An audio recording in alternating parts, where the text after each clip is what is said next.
Hi, I'm Kerry and welcome to Mechanical Advantage.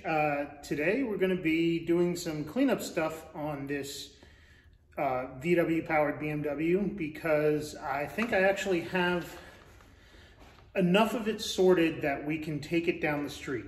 Now, it's not road ready, it's not going to pass any kind of road inspection, but I do have enough parts now and the bike is running and tuned well enough that I could, in a parking lot, take it in a straight line, go down the street, turn around, come back.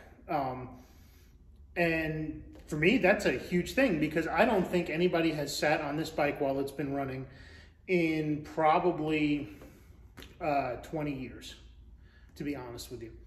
But I do have some cleanup things to do to make it safe. For one, these handlebars are not really bolted down.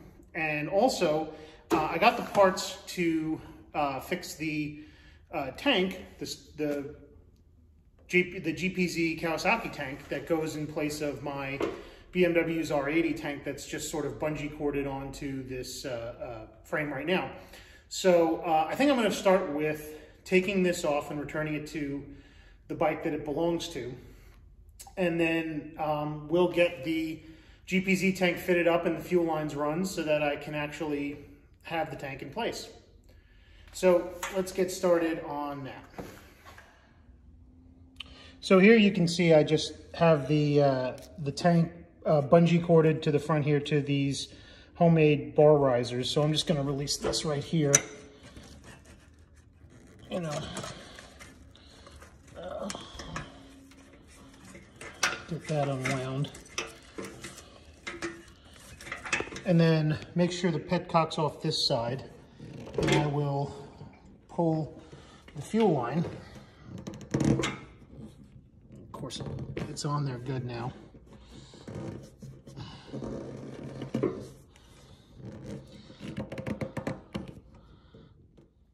So that was actually a two hands and pair of pliers job, but here's the other bungee cord hook. It was on this accessory mount. And now the tank is actually free to come off. So I'm going to lift it off and return it to my sad little R80 over here. One of the reasons why I have to reassemble this bike is I am going to be moving shop space, and that's the other reason there's kind of an impetus to get this thing running and take it down the street in the parking lot back, because I'm going to have to take it off the workbench and load it into a truck, load it in the trailer, and take it to the new workshop. So might as well get it ready so I can do a preliminary test ride, and then over the winter we'll keep trucking on it so that by spring it's ready to be a rideable, road safe, functional motorcycle. So now my R80 is back in one piece and you know, looking a little bit none the worse for wear. I have it on the charger right now. I think I'm actually going to ride it home tonight just to bring it over to the new shop space. And yeah, it's good to have a bike back together and on the road, especially one I haven't been riding all summer. But back to this.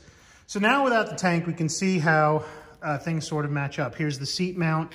And here you can kind of see where the previous owner had made a sort of their own tank mount here. They basically drilled and tapped this steel block and then bolted it to the back of the seat mount. Now, what they also did is they took the Kawasaki tab for a rubber hold down that would be on the GPZ 1100, and they drilled through that. So there's going to be a tiny bolt that goes through here.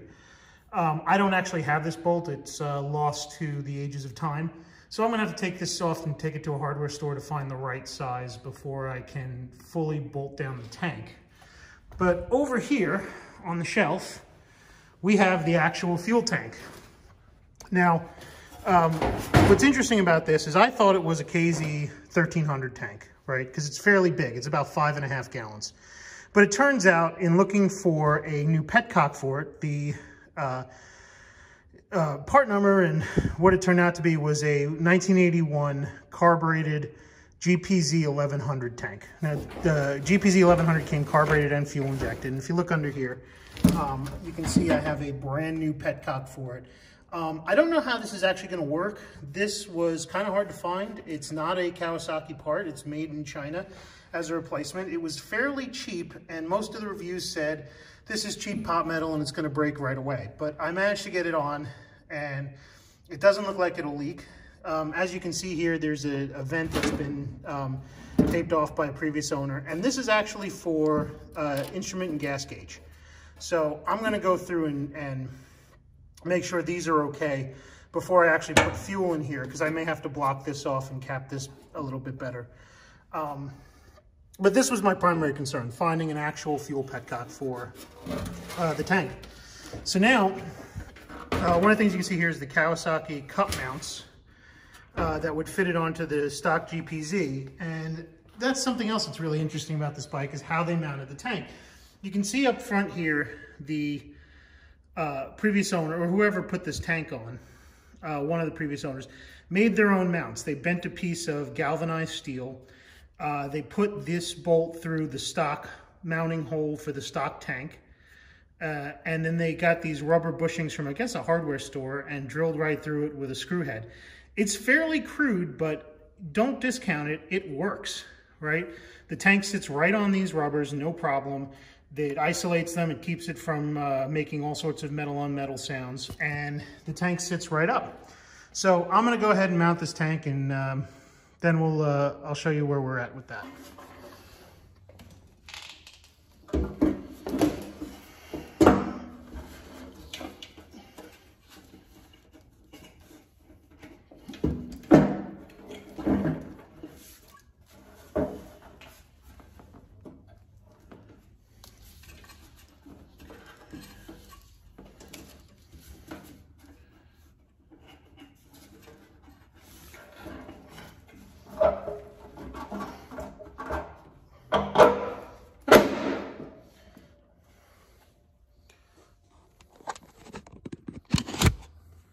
So here you can see where the previous owner to mount the tank sort of drilled through the stock Kawasaki mount to be able to mount a screw so that they could bolt the tank down in the back. This actually sits up fairly tight against this, so it doesn't really move all that much. But once the screw in, it won't move at all. So, and then under here, I'm glad I left myself a decent amount of fuel line here, because I'm not sure if I have enough to stretch over to, I don't know if you can see in there, through the myriad of wires, there's the petcock and there's the tip of the fuel line. So I have just enough to make it to start feeding this beast from this side. It'll be easier on the other side, but I was worried about having a short run here, but it looks like I actually have the right amount of length.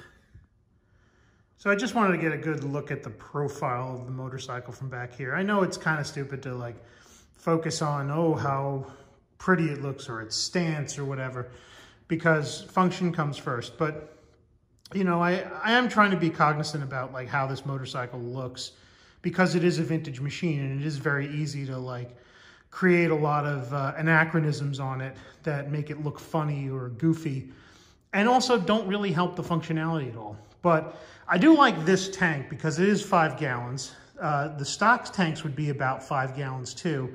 I do have a 7-gallon touring tank for a KZ1300, and I'm not sure if I'm going to try that on here yet or not. I think for right now, since this was the tank that it had been running with for a while, I do want to try it. I was able to get the fuel lines routed. They weren't short enough. I mean, they weren't too short. They were just the right length, although I may redo the fuel routing because I'm not super pleased with the fuel outlets coming straight out of the petcock over the coil. So if there's a fuel leak at the petcock, it's going to leak right onto the coil and could be a fire situation. I have to figure out what I'm going to do about that. I may put a fire shield in there or something. But I did want to just get a good look from right here at, you know, what I think is a good classic looking machine. It'll look a lot better once it's on the ground and has the headlight on it. But I don't know. I'm kind of pleased with myself at the moment. Continuing on with prepping this bike to get ready to ride back to my new shop space. You can see I've taken off that square battery box. I have it around here somewhere. It was just a homemade thing to sort of capture all of this mess of wiring while there was a big fairing on this bike, but there is no fairing on this bike anymore. I'm not going to bother with trying to figure out how to put a headlight on this. I'm just going to ride during daylight hours and get the thing over to my new shop. But one of the things I don't trust is if you look here, there's a lot of just open wires that are not connected to anything, and I don't trust that there's not power going to them. So I'm just going to go ahead and tape up all the ends so I don't accidentally short something and catch fire on the way. I'll be redoing all this wiring anyway because, I mean, look at this mess. It's a rat's nest. Who wants to deal with all of this old, broken, hard as heck wiring when I can just start fresh? But I mean, there's even breaks in this stuff. Like right here, I don't know if you can see, but the shielding has just come right off of it. So I'm just going to go ahead and take care of anything that might be a potential fire point, because, you know, the last thing I want to be is on the, you know, 5 o'clock news because this sorry mess caught fire on the side of the road and everybody gets a good laugh at watching it burn. Also, I kind of like this bike. I don't want it to burn up. So right now I'm just taping off all these leads. I think this one in my hand right here, this white wire, is actually the headlight wire because it has a slot on it. But we'll figure all of this out. You know, typically, because this uses Honda controls, a lot of the Japanese bikes use green as a ground. So some of these might actually be ground wires too that I'm taping up. And, you know, there's a lot of weird junctions in here too. Like, look at this. This is, I don't even know what this is. It's like 3 connections in one, and there's something just sort of wrapped around it. It's a big old mess. So why let that be the thing that destroys what I've been working on so hard to fix? So we'll see how all of it goes. This will be fun. We're actually pretty close to it. I've already gone through and tightened up any loose bolts that I've had. And I'll show you in a minute. I managed to get a bolt for the rear axle so that it could tighten down and I could actually have rear brakes. There's no front brakes on this bike, but I'm going to ride it with the rear brakes there. So I think that does it as far as loose, unkept wires here. I don't see any others except for a couple over here that I'm going to go take care of right now off camera. And then the next step is to get this thing off the stand, get some air in these tires, and we'll take it for a quick shakedown around the parking lot to make sure nothing's going to fall off of it. So the bike is running, and this is going to be the first time it's moved under its own power in 20 years.